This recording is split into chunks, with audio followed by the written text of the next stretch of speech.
Divorce papers had been duly filed, and when it came to dividing the property, I made the decision to claim the house. Despite my insistence, Ben dismissed any notion that he could contest it. Uttering those final words, he abruptly left the hospital room, indifferent to my pleas for him to wait and my desire for a meaningful conversation. That was how I found myself discarded, even in the midst of battling a serious illness like cancer. Loneliness enveloped me, but strangely, the negative emotions that once lingered in my heart began to dissipate. It was as if my love for Ben had evaporated. At that moment, I acknowledged that Ben, who had insulted me and consistently acted selfishly, deserved some form of retribution. I began calmly strategizing my revenge. My name is Wendy Morgan, a 50-year-old housewife living with my husband Ben. Our marriage, devoid of children, had spanned 30 years. Initially, I believed we were a supportive couple, but an irreparable rift had developed between us. In my understanding of marriage, partners should support, challenge, and complement each other. However, this was absent in our relationship. Returning from an errand, I found Ben demanding dinner immediately, oblivious to the continuous responsibilities of a housewife. Even on his days off, he prioritized his own leisure over supporting me. Over the years, Ben never extended a helping hand, regardless of how busy or unwell I was. His perception of a housewife's role seemed limited to constant labor, and he never allowed me to rest, even during illness.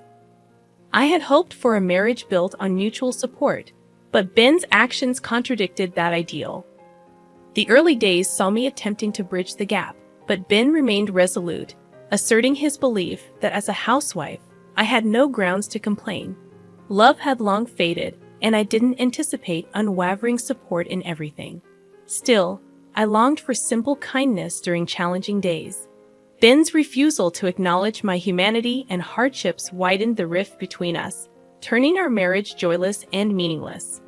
I grasped the situation more acutely than anyone else. It was during this realization that I sensed something awry with my health. While I had always been prone to illness, this time felt distinctly different. I promptly reached out to my father, who escorted me to the hospital, where I received the diagnosis of cancer. Fortunately, it was detected early, and the doctor assured me that I could commence treatment immediately. Eager to begin the healing process, I implored my father to bring only the essentials from home. Hastily, I navigated through the hospital admission procedures. Unable to meet Ben that day due to his work commitments, I conveyed the disquieting news to him through a brief message. I informed him, "Cancer has been found, and I'm being hospitalized for treatment immediately." In these moments of anxiety about the uncertain future, Ben's image crept into my thoughts. Despite my belief that my love for him had waned, a latent desire to face him properly and continue our life together as a couple lingered deep within my heart. Even though Ben had consistently been aloof and indifferent, I envisioned a scenario where, now that I was weakened, he might express concern and ask, "Are you okay?" I yearned for some warm words and would have been content with just one visit. I wondered if he struggled with meals and household chores in my absence. I felt remorse for not being able to fulfill the household duties I had always taken for granted. However, as days passed in the hospital, Ben never visited. He had read my message, and yet there was no expression of concern, not even a simple reply acknowledging the situation. His apparent indifference despite my serious illness shook me to the core, causing profound pain. Realizing the futility of my expectations, I decided to stop anticipating anything from Ben. With this newfound mindset, I faced the grueling battle against the illness. The treatment was as demanding as expected, marked by enduring pain and suffering. The medication's side effects took a toll on my body, leading to many sleepless nights filled with discomfort. There were moments when I contemplated giving up on treatment, allowing my deteriorating body to take its course and end my life. However, each time I felt this way, the encouraging words from my parents, reassuring me that I was doing great and things would surely get better, compelled me to summon strength and endure until today. Then, on a day when I was particularly unwell, lying in bed and staring blankly at the ceiling, The door to my room unexpectedly swung open. It wasn't the day for my parents to visit, and I couldn't help but wonder who had entered. The identity of the visitor became clear as I shifted my gaze and saw Ben standing there. Had he finally come to visit me, genuinely concerned about my condition? As he looked at my emaciated face with hollow cheeks, a whirlwind of emotions left me speechless. Would he come to dislike me even more? Without displaying any concern for my state, Ben sat on a chair next to the bed, stared at me, and laughed. So this is how bad one can look with cancer, huh? You don't even look like a woman anymore. His words made me feel as if the blood had drained from my face. These were words that should never be said to someone fighting cancer. I didn't want him to say anything more, but unaware of my feelings, Ben continued with even more hurtful words.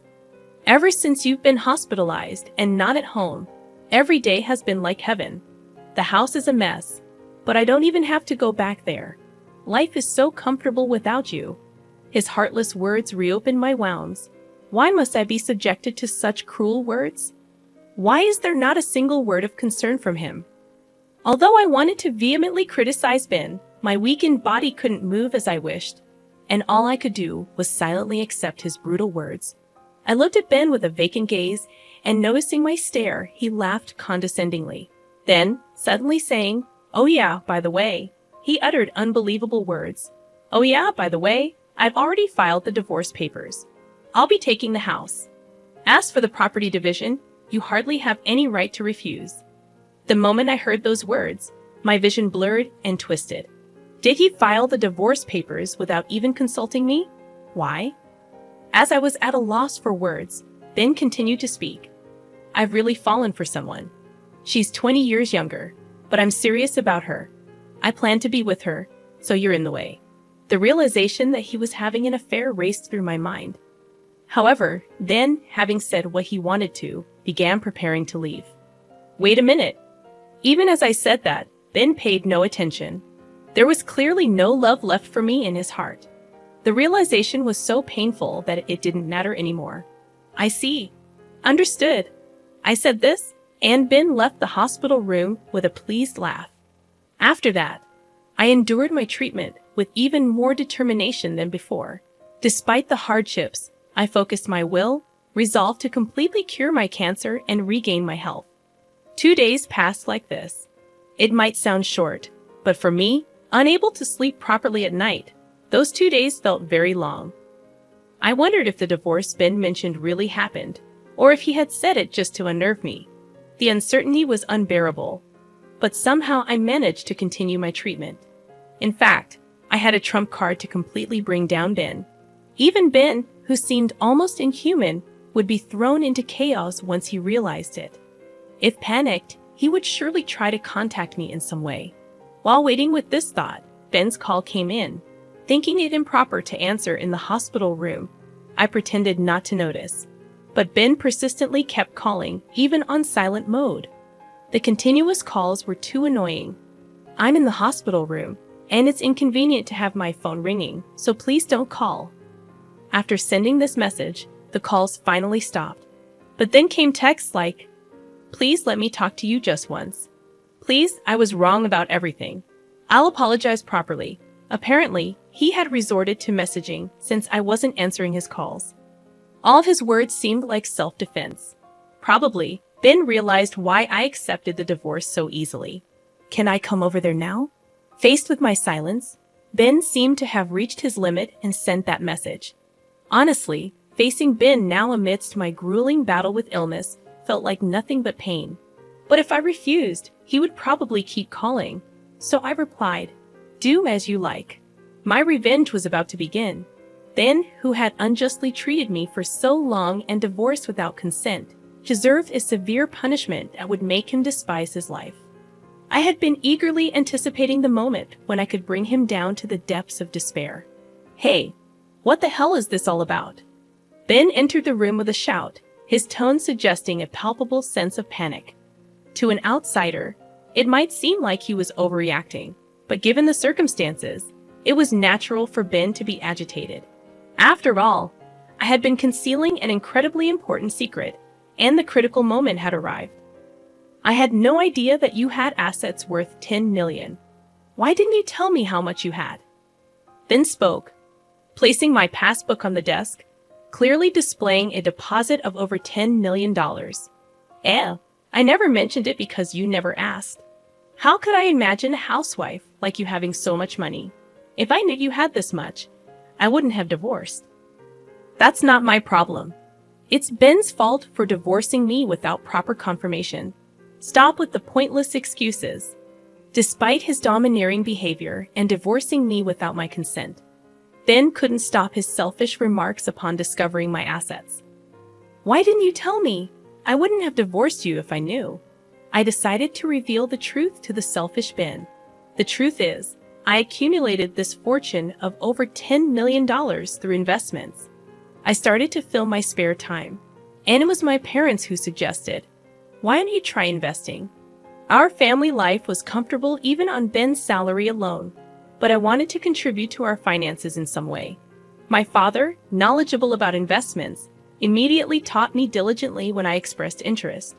Thanks to his guidance, I started with the hope of making even a small profit and continued investing steadily.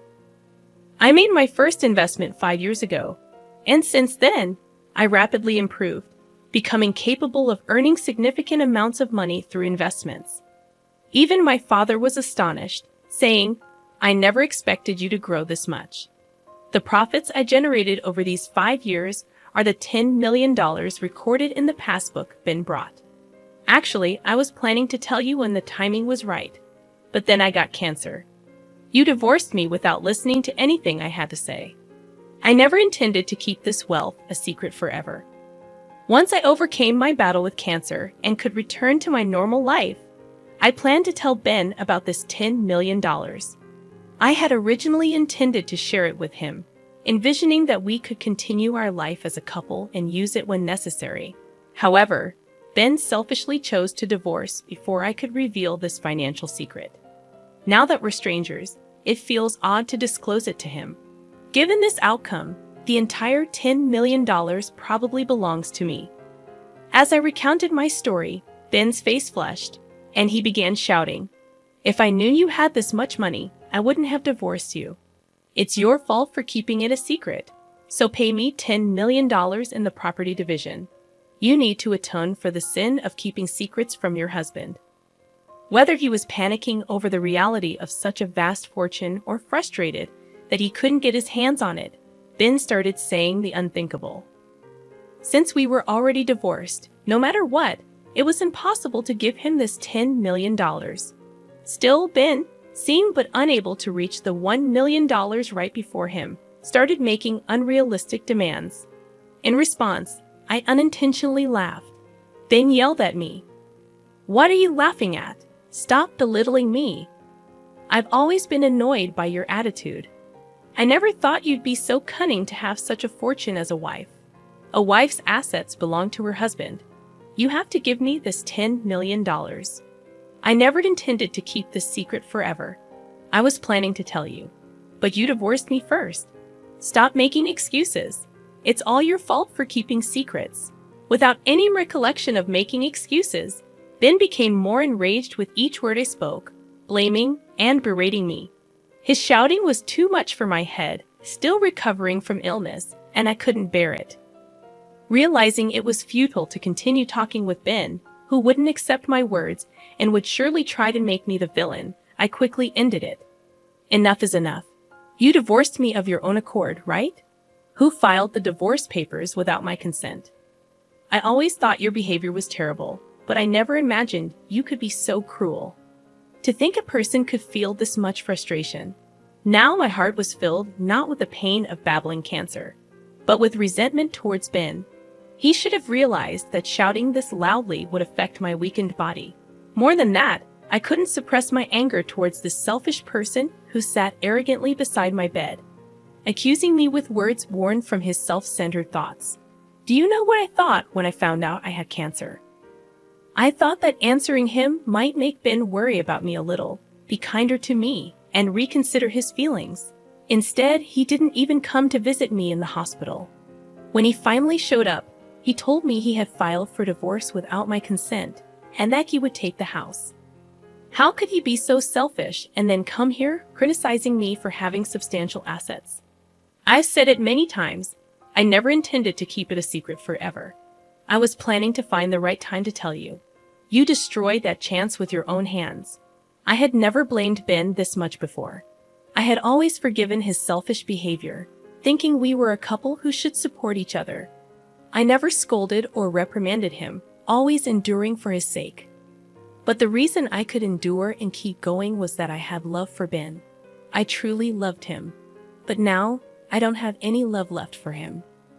All I feel is uncontrollable anger and disbelief towards Ben, who only speaks selfishly. How can someone be so self-centered? What kind of upbringing leads to such a lack of empathy? After all, a person who indulges in an affair and divorces without consent can't possibly have serious thoughts. I was too stunned to speak, realizing it was futile to harbor any doubts. Please, my girlfriend found out you have $10 million and says she'll divorce me if I don't get it from you. If I don't get this money, I'll be all alone. You still love me, right? Don't you want to help the person you love? So Ben's mistress also knows about my $10 million fortune. He must have carelessly told her. From Ben's story, it seems his mistress is also quite obsessed with money. Birds of a feather flock together, I guess. As much as Ben and his mistress seem to be a match, I couldn't care less about him. No matter how much suffering comes his way, it has nothing to do with me anymore. Please, I'll do anything. Just give me the $10 million. Otherwise, I'll suffer. Please help me. I had never seen Ben so desperate, and his expression seemed so ridiculous that I couldn't help but laugh.